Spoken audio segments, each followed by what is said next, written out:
जो topic suggest किया था वो है कॉन्च। कॉन्च क्यों यूज करते हैं, कैसे यूज करते हैं, तो इसके बारे में डिफरेंट स्टडीज हैं और हेल्थ बेनिफिट्स भी हैं। वो तो सभी को पता है कि इसमें एक तरह से होती है, इसके लिए इसको एक किस्म से सिग्नल की तरह भी यूज करते थे। तो मैं ट्राई करूंगी, इस बार बच जाए तो अच्छी बात है।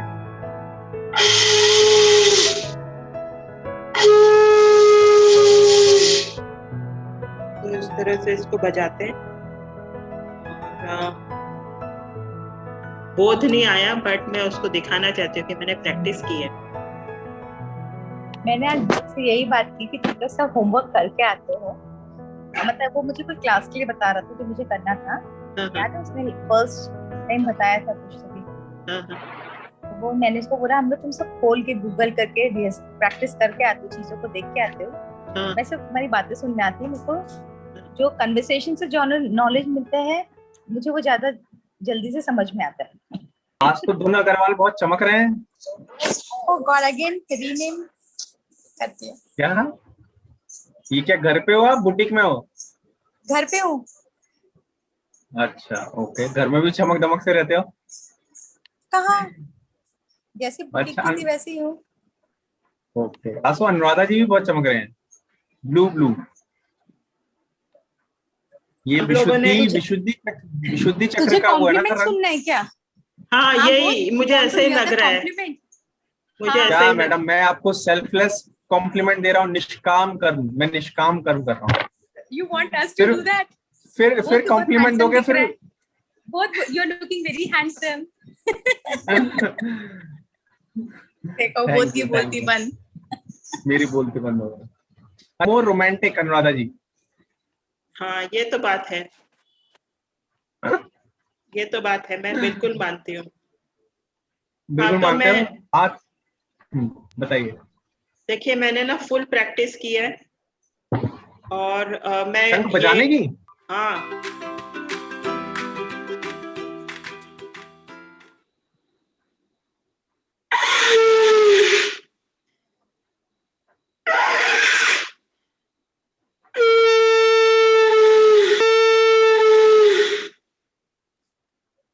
तो अभी ना मेरे पास है ये कॉन्च, लेकिन मैं सुबह से ट्राई कर रही हूँ। अब शायद मेरा लंग्स इतने पावरफुल नहीं है, बट इसको तरीका मैंने ढूंढा है कि इस तरह से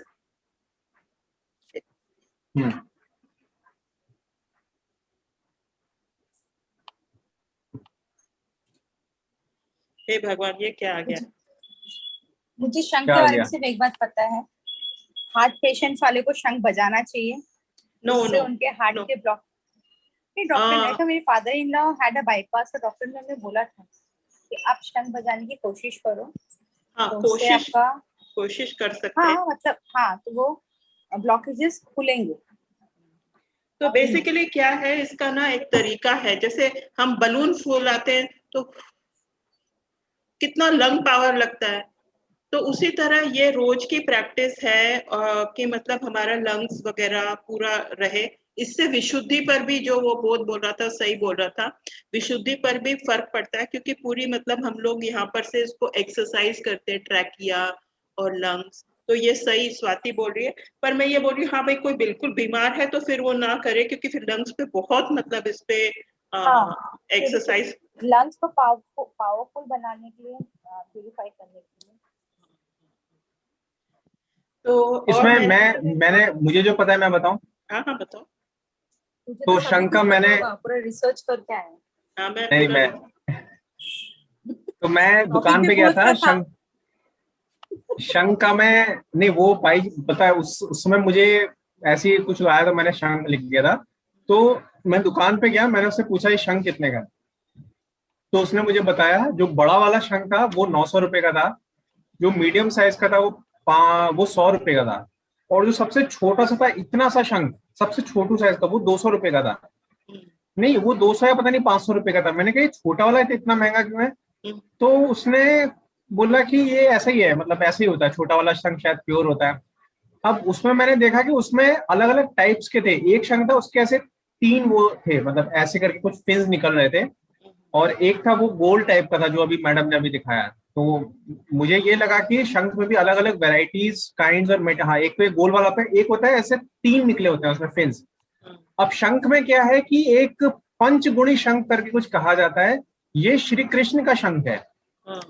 और महाभारत में भी कुछ ऐसा भी, जितना मेरे को समझ में आता है, वो ये है कि शंख के भी अलग अलग लोगों के अलग अलग शंख थे। अर्जुन का अलग शंख था, और मतलब वो बजाता था तो उससे पता लगता था ये अर्जुन का शंख बज रहा है, ये श्री कृष्ण का शंख बज रहा है, ये भीष्म पितामह का शंख है।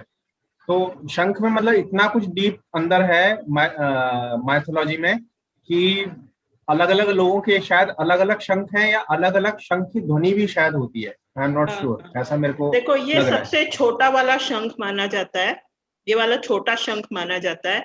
ये 700-800 रुपए का करीब मार्केट में मिलता है, 500-600 का भी मिल सकता है।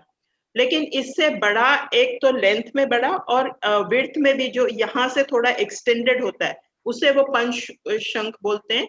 और दोनों में ये है कि इस पे ना ज्यादा लंग पावर जाती है, like you have to put more से प्रेशर और more air into this one. और वो वाला जो पंचमुखी शंख है उसमें मतलब आप लॉन्गर ड्यूरेशन तक उसको बजा सकते हो, इसकी वो वाली वो प्रॉपर्टी है। इमेज मिलेगा, आप समझ रहे हो, इमेज मिलेगा तो मैं शेयर कर दूंगी। बट ये वाला जो शंख है इसको छोटा माना जाता है, जो हमारे घरों में अक्सर पूजा में रखा रहता है। इसका नाम क्या है? नाम तो मेरे को ठीक से नहीं पता, छोटा और बड़ा मैंने कर रखा है। वो पंचमुखी शंख का मैं इमेज बता दूंगी। वो थोड़ा लेंथ में बड़ा होता है, और अक्सर उसका ना व्हाइट कलर नहीं होता, उसको ब्राउनिश ऐसा कलर होता है शेल। और आप इमेज कर दो तो शेयर भी आप कर सकते हो, आप डिफरेंट शेयर। और दूसरा मैं ये बताऊं कि जब हम इसको ऐसे पूजा में रखते हैं या कहीं भी रखते हैं, तो इसको जब हम लोग शुरुआत में प्रैक्टिस करते हैं तो इसमें पानी डालते हैं कम से कम 2-3 बार। वो इसलिए कि भाई इसके अंदर कोई कूड़ा हो, कोई धूल हो, या किसी ने मुंह लगाया हो, तो पहले हम इसको क्लीन करेंगे। इसका बजाने का ये तरीका है।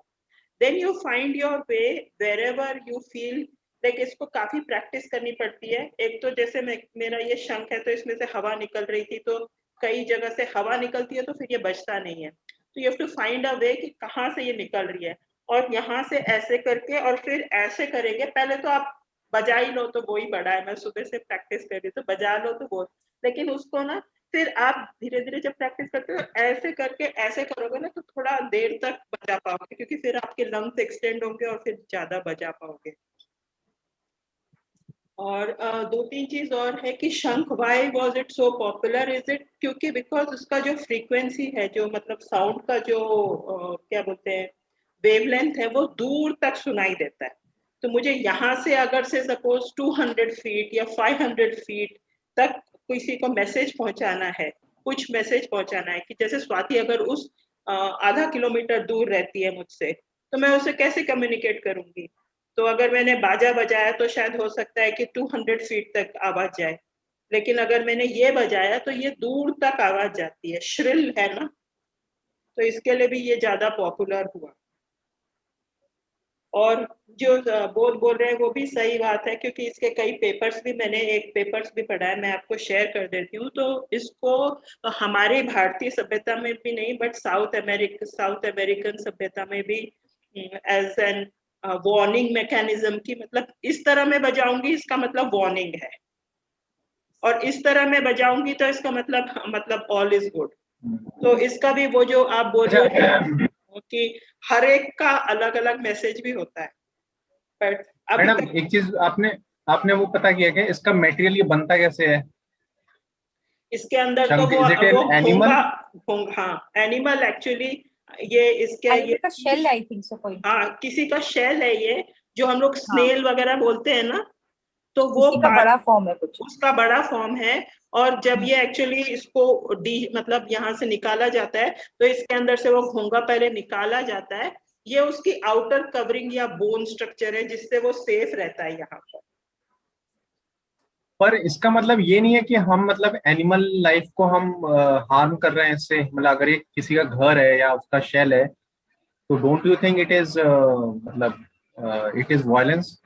हाँ, एक किस्म से तो वायलेंस तो है ही, लेकिन अगर वो पूरा उससे वो हो जाए, क्योंकि ये शेल जब समुद्र किनारे आते हैं तो वैसे भी वो जो अंदर का स्नेल होता है वो उसकी डेथ हो जाती है, then it is like taken out of it, और इसीलिए इसमें पानी भी डाला जाता है, पहले इसको धोया जाता है। ऑफ कोर्स अच्छा, तो जैसे हम मतलब लोग, ये मरने मरने के बाद उसको लिया जाता है, आप ये बोल रहे हो? हाँ ये बोल रहे हैं। अच्छा। तो मरने के बाद जब ये आ जाता है, फिर नेचुरली इसको इतना तो शाइनिंग नहीं होगा ना, उसमें इसको थोड़ा बहुत पॉलिश किया गया होगा, बट ये है किसी का, ये घर है और सेफ्टी के लिए उसने बनाया होता है स्नेल। तो और मैं एक और इसके साथ एक शेयर करना चाहती हूँ, एक पेपर मुझे मिला है, तो उसमें भी ये आपको दिखाई दे रहा है? हाँ, अब दिखाई दे रहा है। हाँ, तो ये बोल रहे हैं, देखिए, introduction, corn shells have been used, आप पढ़ सकते हैं, integral part of daily life. और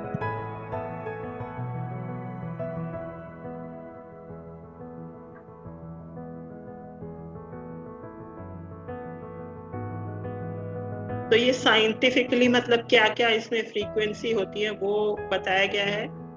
बाकी तो इसमें काफी सारे इसके जो साउंड फ्रीक्वेंसी के एनालिसिस की गई है, और वो साउंड क्यों निकलती है उस वजह से भी ये एनालिसिस की गई है। बाकी इसका हर्ट्स में जो फ्रीक्वेंसी है वो भी इंटरनेट पे मिल जाता है कि कितनी इसकी हर्ट्स की फ्रीक्वेंसी होती है जब हम कॉन्च बजाते हैं।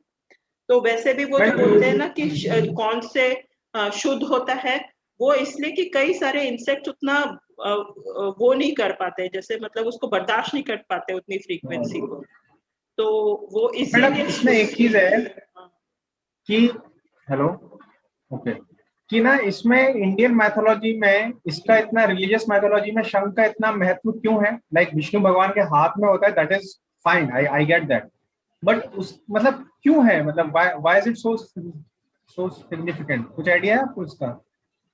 नहीं मतलब मैंने किसी से सुना नहीं है, बट मैंने अभी एक दो दिन जब से ये टॉपिक आया तब से सोच रही थी कि ये क्यों इतना है, और क्यों इतना फेमस हुआ है, क्योंकि ये पहले के जमाने में it was like a musical instrument, और अवेलेबल म्यूजिकल इंस्ट्रूमेंट। तो अगर किसी को मतलब जैसे बताना हो, और सबसे ज्यादा ये लिखा गया है कि ये मतलब हैंडी है, मतलब जैसे नगाड़ा है या कुछ ड्रम है, तो वो तो पता चल मतलब दूर तक ले जाने में शायद तकलीफ होगी, ये काफी मतलब क्या बोलेंगे, पोर्टेबल है, portable musical instrument in which you can announce and you can communicate with other people of your community कि भाई मैं यहाँ तक पहुंच गया हूँ, वहां तक पहुंच गया हूँ, मैं ठीक हूँ, यहाँ पर जो भी है मतलब शेर है, ये वार्निंग है, ये सही है। तो इस तरह पोर्टेबिलिटी के लिए ये ज्यादा यूज किया गया है। इतना ही मुझे समझ में आया, और वॉर वॉर क्राई की तरह यूज किया गया है कि मतलब टू अनाउंस, ताकि ये दूर दूर तक, अगर 2 किलोमीटर दूर तक भी अगर कोई हमारा है तो उसको सुनाई दे, क्योंकि अब तो पोल्यूशन इतना नहीं सुनाई देगा, लेकिन पहले के जमाने में कम से कम 1-1 किलोमीटर तक तो सुनाई देता था। इवन आपको पता है कि गढ़वाल के गांव में एक गांव से अगर दूसरी पहाड़ी तक भी हम सिर्फ चिल्ला के बोल सकते हैं, तो सोचिए कि अगर हमने शंख बजाया तो कितनी दूर तक हम पहुंच सकते हैं। जहाँ पर मतलब ज्यादा मतलब एटमॉस्फेयर क्लीन रहता है तो साउंड भी ज्यादा पहुंचती होगी, ये मुझे लगा। और माइथोलॉजी में तो इसके लिए कि वही, क्योंकि गीता में लिखा गया कि उसका वैसा शंख था, अर्जुन का वैसा शंख था, तो मुझे लगता है कि वो पहले अवेलेबल नहीं होते थे उतने,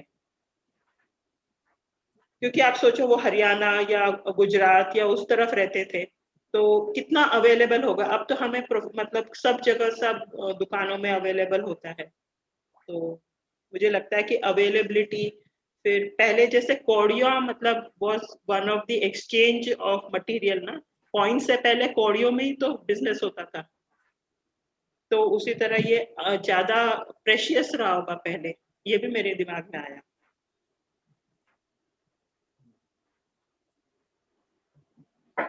तो दैट इज, ये मैंने कहीं किसी पेपर में नहीं पढ़ा, पर मैं सोच रही थी तो मुझे ऐसा लगा कि these may be the reasons। Actually madam कुछ चीजें ना वो होती हैं, मेटाफिजिकल होती हैं, मतलब जैसे कुछ चीजें मेरे मुंह से निकल रही है ना, सो मुझे पता नहीं है वो, लेकिन what I am assuming is कि ना वो मुझे ब्रह्मांड वो प्रेरणा दे रहा है कि मेरे मुंह से वो निकले जो सच हो। मैं पता है सुबह उठता हूँ ना, I pray God and I say 2 lines 3 lines. One is आज आप मेरे साथ रहना, सेकंड इज आज आप उससे वो काम कराना जो धर्म हो, और आज आप उससे वही बुलवाना जो धर्म हो। एग्जैक्टली मैं ये सुबह भी करती हूँ, लेकिन कोई भी सेशन, जैसे मैं क्लाइंट का सेशन करती हूँ, ये आजकल ऐसे वीडियो टेप करती हूँ, तो स्पेशल 15-20 मिनट या आधा घंटा पहले मैं, आज तो मैं 1 घंटे से कर रही हूँ कि मेरे मुंह से वही निकले जो कि उचित हो। क्योंकि अगर ये लोग 100 लोग भी इस वाले वीडियो को देख रहे हैं तो मेरे मुंह से वही इंफॉर्मेशन निकले जो कि निकलनी चाहिए।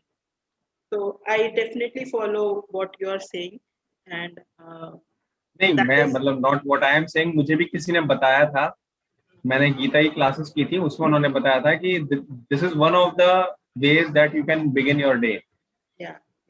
और एक और चीज है कि this is a miraculous day या this is a wonderful day and what can I expect in a good way, इस तरह से अगर हम क्वेश्चन की तरह भी रखें तो वो वाला दिन भी बहुत अच्छा रहता है।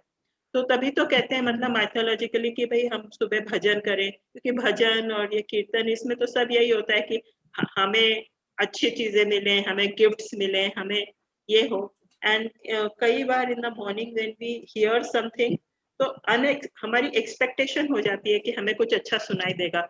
उस एक्सपेक्टेशन की वजह से यूनिवर्स शायद हमें कुछ गुड न्यूज या कुछ हमारी तरफ अट्रैक्ट होता है। मुझे ये लगता है इसका लॉजिक। आ गई स्वाति मैडम?